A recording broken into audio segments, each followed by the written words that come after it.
Thanks, Jessica. All right, so first I want you to, you've probably had a full day, and so for just a moment, kind of get both your feet settled there, and just take a big breath, blow out like you're trying to blow a candle out if I'm holding it right here, a full breath, all right? All right, one more breath, all right? Excellent. So I want you just for a second to kind of settle into your space there and let the day catch up with you. And just kind of notice how you're sitting there. Notice that peaceable space, and then watch what happens.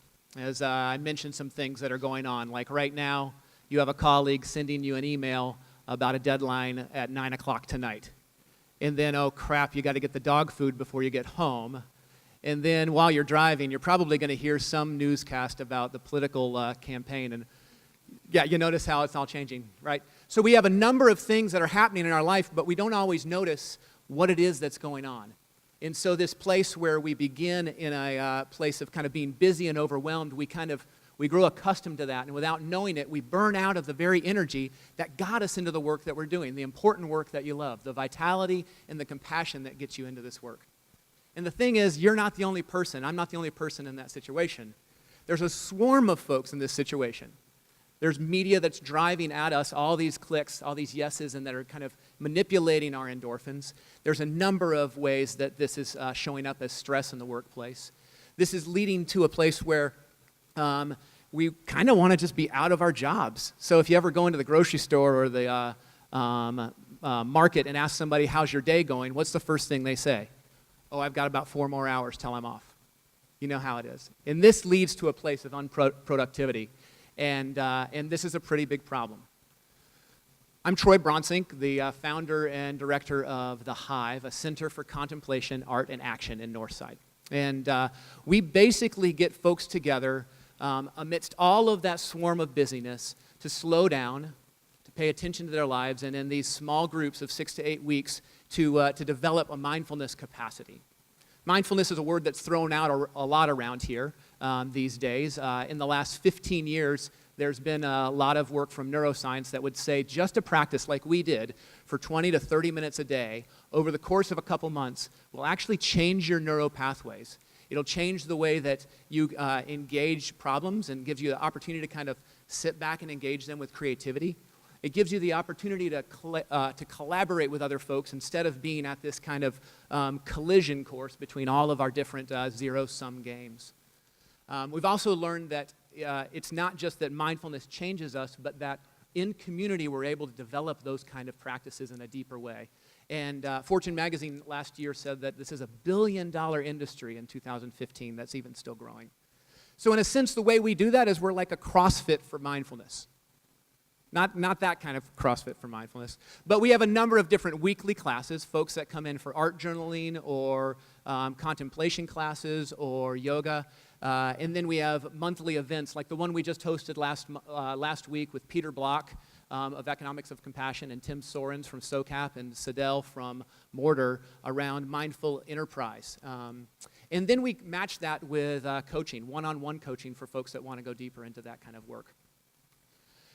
It's in many ways kind of 3 types of business models. In one sense, it's a subscription model, and then we have drop-in classes, and then we have the pop-up Hive that we take to businesses and other places. Maybe this is something we could do with your business or enterprise.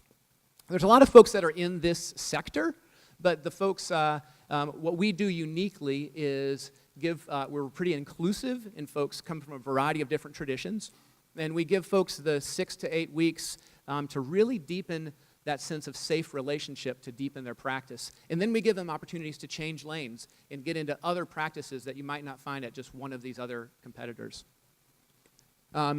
There's no way I could have done this on my own in the last 6 months when we launched in April. There's some folks over there that are part of the Hive. Right over here? Yeah, all right. There's a couple other Hive folks around. You might get the chance to talk to them afterwards. In 6 months, these volunteers have come together to make something pretty extraordinary. If you just look at our first 6 months, we moved from 150 visitors to 230. We moved from a class enrollment of 54 to 170. We moved from membership and volunteers at 2 to a group of 25 stakeholders in this. And as well then as a revenue that's not on this slide that expanded from $1,000 to $3,200 in the first 6 months. So we've tripled our revenue. In the next 12 months, we see ourselves expanding triple the amount of visitors, double the amount of attenders and revenue, and we believe that membership hasn't just stopped from 2 to 25, but it'll move up to 300 members in the next 12 months. So the way we get that done is with some pretty extraordinary partners. These different agencies we've been able to either partner with or to provide skills with or give them a place where they can do their work. And the partners are kind of the secret sauce because they're also part of our competitive advantage. We can mingle together these different groups and important stakeholders to deepen their own impact of their work, which really is also then our impact. If you think of all these organizations, if we can give them those 8 weeks to years of coaching to deepen their work, the kind of impact that would be in our city.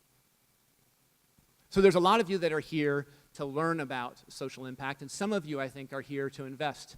Kind of going, what are the ways to put my money to work on something that I believe in that has possibility? Our ask today is that there would be folks in this group that would get behind this with $250,000. And with that would enable us to have a new location, a second location. That would enable us to add some podcast and web materials and registration materials. It would also enable us to increase our large event capacity.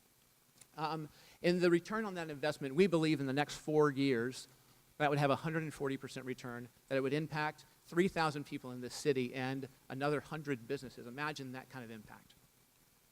Maybe you didn't come ready to invest, and so there's other ways that you might want to get involved. Just start breathing. Seriously, take up a practice. Come try us out. Just a 6-week class. And recognize what it's like to get reacquainted with that interior life. Maybe you want to be a member and do this more frequently.